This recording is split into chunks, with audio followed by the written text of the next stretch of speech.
Hey guys, it's Phoenix. Today I want to go over icebergs. This is the new generated structure in Minecraft from 15a. There's not a lot to go over for icebergs themselves. It's really a block which spawns in them that I want to discuss. Icebergs are a new generated structure, and what that means is they are kind of rare. The difference here is that there is no customizability at the moment. It's been missing in action for a while. So Agent M in a live stream recently created gratuitously using the seed PhoenixSC without a space and an iceberg, not really an iceberg biome, it's actually in a frozen ocean biome. It will spawn at these coordinates, 70,100. And that will take you to some icebergs. So you can send this to your friends, be that as it may, it's probably the only way for you to find these right now because they're even rarer than villages. And so you can do this, teleport to these coordinates, and you'll find yourselves where you can finally explore in some icebergs. Now, I'm not going to talk about them too much because it's just a generated structure. There actually isn't a lot going for it. There are no chests, no treasure, no loot, no new mobs, just new blocks. And that's what I'm going to talk about today, the blue ice block. This is the slipperiest of the slippery blocks. In fact, it is the slipperiest block. It's hard to say. But icebergs don't really look like icebergs, to be honest. They don't have that 1/9 ratio, which you normally see, especially in the downfall of the Titanic. But otherwise, it's really just an ordinary structure. Looks pretty good, but they don't pose any dangers or anything when you're when you're in your ship. Now, blue ice is perhaps aptly described as a redstone block. There is hardly any friction in them. If you use a boat and you travel on top of some blue ice, you will find it to be extremely difficult to break, especially when you're in a boat. You travel so fast that chunks do not spawn as they should in time. Now, I can demonstrate this. Just dropping a block. Look how far it goes. According to the wiki, it doesn't actually slow down or speed up any faster than the ordinary ice blocks in water. Don't really know if that's the case, but you'll have to test that out. Anyway, this is probably the only use for it, traveling really fast. This has some implications which I'll talk about soon. You can try and use it for building and stuff, but the only implication right now I can find is transportation. I'll talk about that later. I have a set of polar bears, cubs, and what I'm going to do is run this contraption here. And what's going to happen is it's going to demonstrate exactly how frictionless these blocks are. So we have just ordinary stained glass, just made it blue because it fits the theme.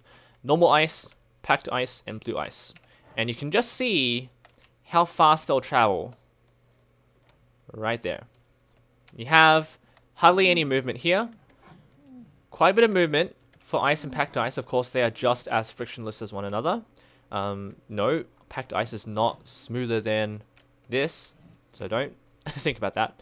And blue ice. Looks like the polar bears have merged. But look how far they have traveled. I have the position on the right sidebar so you can see how far they've moved. It's in 100 block increments. So what that means is this is actually just 15 to 16 blocks. With the normal ice and packed ice, they've traveled 13 blocks. And without anything, it's just normal blocks, it is around 3.5 blocks. This is at a motion of 1.7, I believe. Where is it? Here, 1.5. So what that means is you can use your own calculations, but there's really no point to it.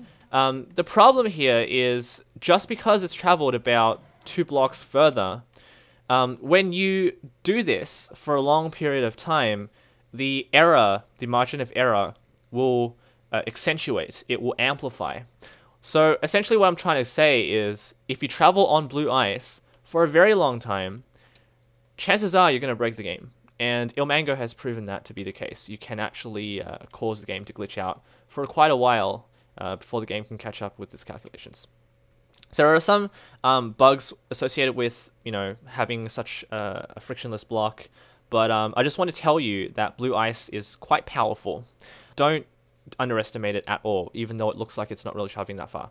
Anyway, so you can craft blue ice using 9 packed ice, so it's not exactly very common. That's fine. But if you find yourselves in an iceberg biome at the beginning of the game or near the middle of the game, such content can be surprising to you. Anyway, and they take a while to break with the pickaxe, which I find really amusing. I think it's kind of a bug. Shouldn't be like that. It's ice. Going through that, I want to just point out the implications that I find quite important for you guys to understand.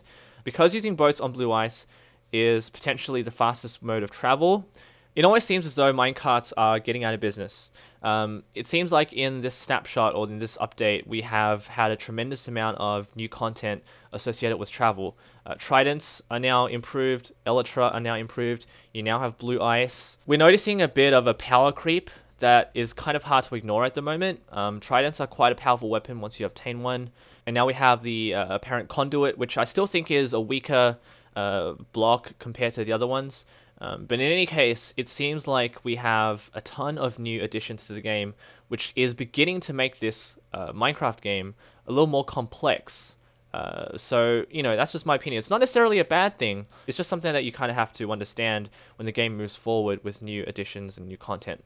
Anyway, we might be getting another snapshot in about a day or so. So you can stay tuned, keep your eyes peeled on Twitter or on the Wiki or Minecraft website if you go on that. Subscribe for more creative content and news updates. Take care.